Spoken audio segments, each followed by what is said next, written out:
Corporate or a company. It's a familiar word that we come across in our daily affairs. But do we know what company is all about?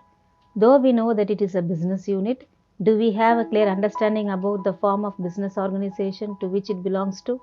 Yeah, in this presentation, we shall renew our minds by gazing about the very basics of a company. Company is one of the three major forms of business organization named as joint stock company, which can be formed by registering under the Companies Act 1956.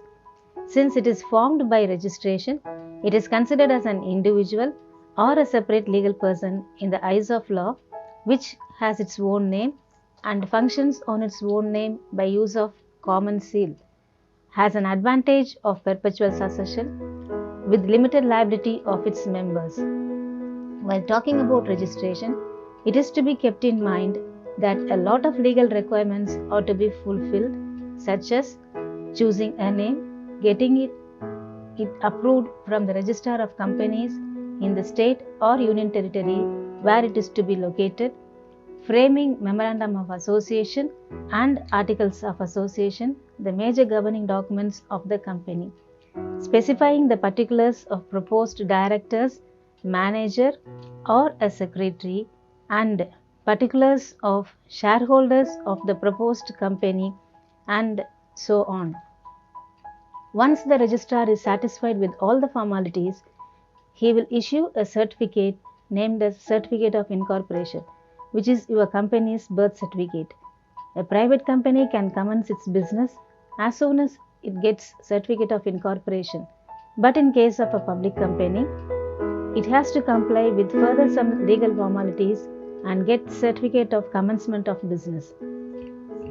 Coming to the next aspect of a company, that is about the fund needed to run the business, it is important to know about some basics of capital.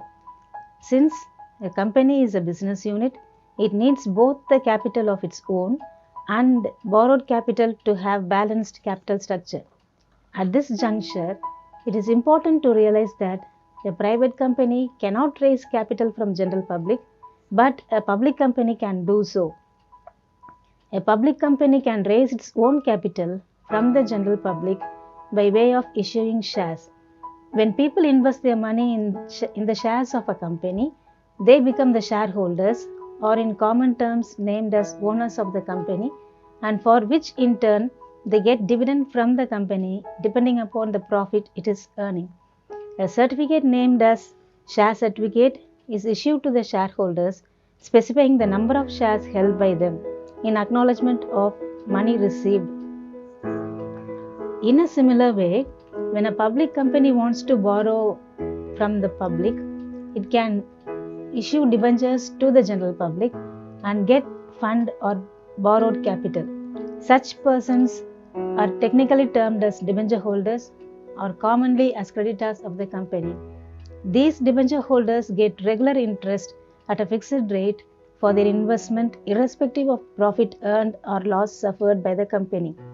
Like the shareholders, they are also issued the certificate named as debenture certificate for their investments in the company, which bears the rate of interest to be paid to them.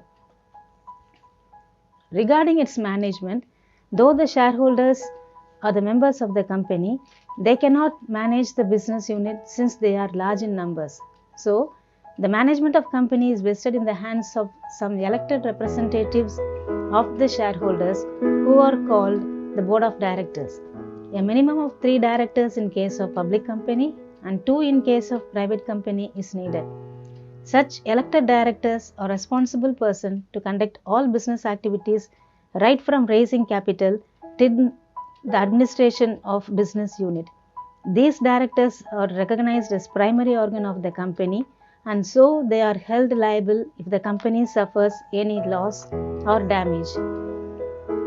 Their liability is of both civil and criminal in nature. Though they are in the shareholders, they get remuneration of not exceeding 10% of annual net profit for all of them together in return of their services to the company. Thus, the company is formed, capital is raised and being managed, and lot of legal formalities are observed in each and every stage. Thank you.